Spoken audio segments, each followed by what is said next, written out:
మరికొద్దిసేపట్లో జోగులాంబ గద్వాల జిల్లా ఎర్రవల్లి సమీపంలో జనజాతర సభకు రాహుల్ గాంధీ రానున్నారు. ఈ నేపథ్యంలో ఇప్పటికే పూర్తిస్థాయిలో పనులన్నీ కూడా కంప్లీట్ చేశారు. దీనికి సంబంధించి దగ్గరుండి అన్ని ఏర్పాట్లను చూస్తున్నాడు ఏఐసీసీ కార్యదర్శి మాజీ ఎమ్మెల్యే సంపత్ కుమార్. ప్రస్తుతం మనతో ఆయన ఉన్నారు. సార్ చెప్పండి సార్, సభకు ఎన్ని గంటలకు రాహుల్ గాంధీ రాబోతున్నారు? ఓవరాల్గా సభ ముఖ్య ఉద్దేశం ఏంటి? ఓవరాల్గా జన సమీకరణ కూడా ఎంతమంది రానున్నట్టుగా సమాచారం? ఈరోజు పార్లమెంట్ ఎన్నికల ప్రచారంలో భాగంగా జరుగుతున్నటువంటి జనజాతర సభ నార్కర్నూల్ పార్లమెంట్లోని అలంపూర్ నియోజకవర్గం ఎర్రవల్లి ఎక్స్రోల్లో 1,00,000 మందితో కన్నీ విని ఎరగని విధంగా నా భూతో నా భవిష్యత్ అన్నట్లు రాహుల్ గాంధీ గారు మొట్టమొదటిసారిగా వస్తూ ఉన్నారు. ముఖ్యమంత్రి గారు రేవంత్ రెడ్డి గారు కూడా మొట్టమొదటిసారి వస్తూ ఉన్నారు. కనుక ఈ ప్రాంత ప్రజల్లో అలంపూర్ గారి గద్వాలు వనపర్తి కొల్లాపూర్ సంబంధించిన ప్రజల్లో కూడా చాలా ఆసక్తి ఉంది. పెద్ద ఎత్తున తరలి వస్తారు. 1,00,000 అంచనా వేస్తే మేము పంపిస్తున్న బండ్లకు మేము సమకూరుస్తున్నటువంటి రవాణా సౌకర్యాలు చూస్తే 1,00,000 మంది కాదు, అంతకంటే ఎక్కువనే వచ్చేటట్లున్నారు. బండ్లు కూడా సరిపోవట్లేదు. కనుక ఇది చరిత్రలో నిలిచిపోయే బ్రహ్మాండమైన బహిరంగ సభ అవుతుంది. ఈ సభ తెలంగాణ రాష్ట్రంలో కాంగ్రెస్ పార్టీ ఇంకా కూడా ఏమాత్రం తగ్గకుండా విజృంభిస్తూ ఉంది. 14 సీట్లు గెలవబోతుంది అన్న దానికి సంకేతంగా నిలుస్తూ ఉంది ఈ సభ. దాంతోపాటు మరి ముఖ్యంగా మా అలంపూర్ గద్వాలకు సంబంధించిన నడిగడ్డ ప్రాంత ప్రజలకు అనాదిగా ఏవైతే సమస్యలు ఉన్నాయో ఆ సమస్యలన్నింటినీ తీర్చడానికి ముఖ్యమంత్రిగా రాహుల్ గాంధీ గారు ఇవ్వబోయే హామీలు కానీ, అదేవిధంగా కాబోయే భావి భారత ప్రధానిగా రాహుల్ గాంధీ గారు ఏదైతే 5 న్యాయ్ 25 గ్యారంటీ పేరు మీద భారతదేశం యావత్తు అన్ని వర్గాల ప్రజలను ఆకట్టుకునే సంక్షేమ కార్యక్రమాలు వాటిని కూడా ప్రకటించి తప్పకుండా ఈ ప్రాంతంలో భారీ మెజారిటీ రావడానికి ఈ సమావేశము ఈ జనజాతర సభ ఒక వేదిక కాబోతూ ఉంది. మేము కూడా అరేంజ్మెంట్స్ ఏది కూడా తక్కువ కాకుండా వచ్చినటువంటి వాళ్లకు విపరీతమైన ఎండ సమయంలో ఉంది కనుక ఆ ఎండకు ఇబ్బంది లేకుండా అన్ని వసతులు కల్పించడం, ట్రాన్స్పోర్టేషన్ కానీ లేదంటే విఐపి ఎంట్రీస్ కానీ అన్నీ కూడా వసతులు కల్పించి బ్రహ్మాండమైనటువంటి చరిత్రలో నిలిచిపోయే బహిరంగ సభగా ఈరోజు జనజాతర సభ కొనసాగుతూ ఉంది. అంటే మహబూబ్నగర్కు సంబంధించి 2 పార్లమెంట్ సెగ్మెంట్లో కూడా కాంగ్రెస్ పూర్తిస్థాయిలో ఒక వ్యూహాత్మకంగా ముందరికి వెళ్తున్న క్రమంలో ఒకవైపు బీజేపీకి సంబంధించి కూడా కొన్ని ఆరోపణలు చేస్తున్నారు. గతంలో కాంగ్రెస్ పార్టీలో నన్ను ఉండనివ్వకుండా చేశారు, తిరిగి ఇప్పుడు కూడా రేవంత్ రెడ్డి తనను గెలవనివ్వకుండా ముందుకు వెళ్తున్నాడు అంటూ కూడా ఒకవైపు బీజేపీ అభ్యర్థిగా ఉన్నట్టు డీకేఆర్న చేస్తున్నారు. దాన్ని ఎట్లా చూస్తారు సార్? బీజేపీ అభ్యర్థి కాంగ్రెస్ పార్టీ ముఖ్యమంత్రి లేకపోతే పీసీసీ ప్రెసిడెంట్ గెలవనివ్వకపోవడం ఆయన డ్యూటీ, అది ఆయన బాధ్యత. అది పీసీసీ ప్రెసిడెంట్గా కాంగ్రెస్ పార్టీ అధ్యక్షుడిగా బీజేపీ నుంచి నిలబడాలని ఓడగొట్టాలి.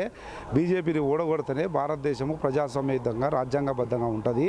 ఈ మతతత్వ శక్తుల నుంచి ప్రజాస్వామ్య వాతావరణంలో ఉంచాలని ప్రయత్నం. డీకే అన్నగారు పార్టీ అది ఎందుకు వేరో తెలుసు. లాస్ట్ పార్లమెంటు ఎన్నికల్లో ఆమెకు టికెట్ ఇస్తారని మేము కూడా అందరము ఇది తీసుకోమ్మా పోటీ చేయమ్మా అని చెప్తే కూడా నాకు 30 కోట్లు కావాలి 40 కోట్లు కావాలంటే కోట్లు ఇచ్చే పరిస్థితి లేదు, అధికారం లేదు, ఏది లేదు. పార్టీకి కష్టకాలంలో అండంగా ఉండాలంటే ఉండకుండా అవతల కోట్ల రూపాయలు ఇస్తారంటే ఇద్దరు భార్యాభర్తలు కలిసి వ్యాపార ఆలోచనతో కూడిన నిర్ణయంలో భాగంగా భారతీయ జనతా పార్టీలోకి పోయింది. ఎప్పుడు రేవంత్ రెడ్డి దొబ్బలే, సంపత్ కుమార్ దొబ్బలే, వంశీచంద్ర రెడ్డి దొబ్బలే. ఆమెంత ఆమెకే పోయింది. ఇప్పుడు అనుభవిస్తుంది. 5 ఏళ్ళు 7 ఏళ్ళు అయింది. ఎక్కడ కాకుండా అయితే అదే కాంగ్రెస్ పార్టీలు ఉంటాయి అనేటువంటి ఒక అభద్రతా భావంలో పశ్చాత్తాపంతో మాట్లాడుతున్నట్టు మాటలు తప్ప ఏం లేదు. భారతీయ జనతా పార్టీ నాయకురాలు అక్కడ మహబూబ్నగర్లో కూడా ఓడిపోతుంది. నేను ఇన్ఛార్జ్ నా పార్లమెంటుకు, మహబూబ్నగర్ పార్లమెంటు ఎన్నికల ఇన్ఛార్జ్ నేను. బరాబర్ అక్కడ వంశీచంద్ర రెడ్డి, ఇక్కడ మల్లురవి గారు గెలవబోతూ ఉన్నారు. 2 కూడా ఈ ఉమ్మడి పాలమూరు ముద్దుబిడ్డగా రేవంత్ రెడ్డి గారు ముఖ్యమంత్రి అయినందుకు ముఖ్యమంత్రి గారికి గిఫ్ట్గా 2 కూడా ఇవ్వబోతా ఉన్నాం. అంటే ఒకవైపు నాగర్ కర్నూలు ఎస్సీ సెగ్మెంట్కి సంబంధించి ఒకవైపు ఆర్ఎస్ ప్రవీణ్ కుమార్ కూడా తను బరిలో ఉంటున్నాను స్థానికుడిని, మరోవైపు మల్లిరావు స్థానికుడు కాదంటూ కూడా ప్రచారాలు చేస్తున్నారు. దాన్ని ఎట్లా చూస్తారు సార్? రాజకీయ అవగాహన లేదు. ప్రవీణ్ సార్కు పోలీసుల్లో ఉద్యోగం చేసి ఒక భావజాలంతో పోరాడుతున్న వాళ్ళను సంపి ఒక టైప్ ఆఫ్ ఆలోచన విధానంలో ముందరకు పోతున్నాడు. మల్లురావు గురించి తెలవాలి. 25 ఏళ్ళు 30 ఏళ్ళు ఆయన కాలేజీలో చదువుకునేటప్పుడు మల్లురావు ఇక్కడ ఎంపీ, 2 సార్లు ఎంపీ. ఈ ప్రాంత ప్రజల జీవన విధానంతో కానీ ఈ ప్రాంత ప్రజా సమస్యల పరిష్కారంలో కానీ భాగస్వామ్యుడు. ఆయన జీవితం వీళ్ళతో పెనవేసుకుపోయింది. ఇక్కడ ఒకసారి రిప్రజెంట్ చేసిన తర్వాత అట్లా నీవెందుకు సిరిపూర్ పోయినావా ఉండాలి కదా మాట్లాడేటప్పుడు. సిరిపూర్ ఎందుకు పోయి కంటెస్ట్ చేసిండు అప్పుడు ఆడనే వాళ్ళు అట్లే అంటే. అందుకని ప్రజాస్వామ్యంలో ఎవరైనా ఎక్కడన్నా పోటీ చేయొచ్చు.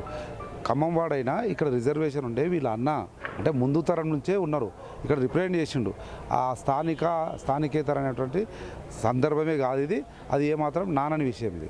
అంటే ఇప్పుడు మహబూబ్నగర్ పార్లమెంట్ ఎన్నికలకు సంబంధించి ఇన్ఛార్జ్గా ఉన్నారు, ఇంకా మరికొద్ది రోజులు మాత్రమే ప్రచారం ఇదంతా కూడా కంప్లీట్ బాగబోతుంది. అంటే ఓవరాల్గా మీరు ఏం చెప్పదలుచుకున్నారు? మీకు బలమైన ప్రత్యర్థి ఎవరు అనుకుంటున్నారు?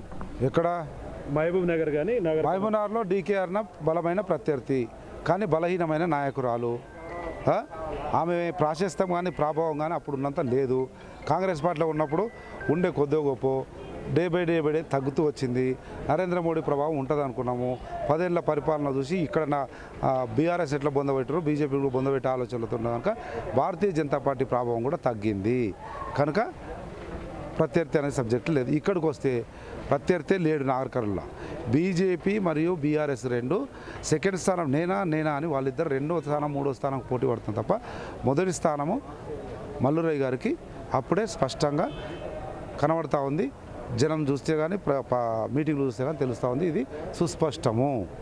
చూస్తున్నాం. ఇది ఓవరాల్గా రాహుల్ గాంధీ పర్యటన నేపథ్యంలో ఓవరాల్గా రాహుల్ గాంధీ పర్యటన జోగులాంబ గద్వాల్ జిల్లాలో కాంగ్రెస్ శ్రేణుల్లో నూతన ఉత్సాహం నింపబోతుందని చెప్పి కూడా సంపత్ చెప్తున్నటువంటి పరిస్థితి కనిపిస్తుంది. మరోవైపు నాగర్ కర్నూల్ అదేవిధంగా మహబూబ్ నగర్ పార్లమెంట్ సెగ్మెంట్లో ఇద్దరు అభ్యర్థులు కూడా పూర్తిస్థాయిలో విజయం సాధించబోతున్నారని చెప్పి కూడా స్థానికంగా ఉన్నటువంటి మాజీ ఎమ్మెల్యే సంపత్ కుమార్ చెప్తున్నటువంటి పరిస్థితి కనిపిస్తుంది. ఇక్కడ latest update camera person Nageshwar Shankargoud, big TV, Erravalli నుండి.